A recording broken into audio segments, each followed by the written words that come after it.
We've now encrypted our data. We've chosen an authentication method so we can make sure that people get onto the network who are allowed and prevent those who aren't. There may be some other things that we can configure in our wireless access point to help with security. Let's look at one of these. This is MAC filtering. MAC stands for Media Access Control. It's the hardware address, the MAC address of your wireless card that's in your devices.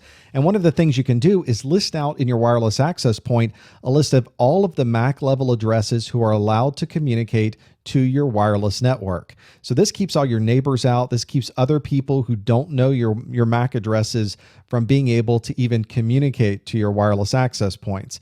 This obviously creates a lot of administration. You have to get a list of everybody's MAC address and put it into the wireless access point. If you have visitors that are coming in, you may have to add those MAC addresses also to the wireless access point. And in reality, as long as somebody has a protocol analyzer that can sniff what's happening over a wireless network, it becomes really easy to find out what MAC addresses might be out there, and it's really easy to spoof MAC addresses. So we can simply wait until you leave for the day and then use your MAC address to get back on the network. So obviously that's not the only security feature you should apply to your access points and your wireless routers, because it's so easy to do this. We call that security through obscurity. And in reality, that is not security at all. There's no real security if all you're doing is trying to hide something that somebody later on could very, very easily find out that information. It's only going to protect you from the people who don't want to get into your network to begin with. So don't think and use MAC layer filtering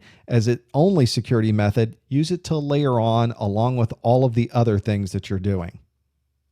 If you've ever noticed when you searched for a wireless access point, you were able to find the name of the access point. It pops it up on the screen. What access point would you like to connect to? Maybe Linksys or Default or Netgear, or a name that's very specific that someone has programmed into their wireless access point. Well, being able to identify wireless access points so easily and connect to them also brings up some security concerns. Should we really be broadcasting the fact that we have a wireless access point here?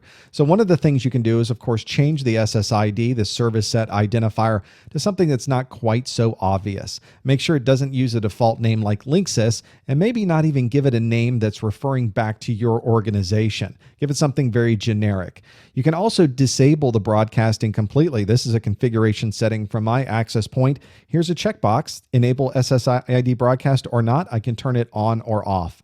But yet again, it's very easy with protocol analyzers to be able to sniff the air and see what access points are out there. As soon as somebody connects, I'm going to see the SSID. You can't hide all of the SSID information. So again, applying this is really security through obscurity, which of course is nothing to do with security. So don't, again, use this as your only method of trying to add extra security to your network. Layer it on with all of the other things that you're doing.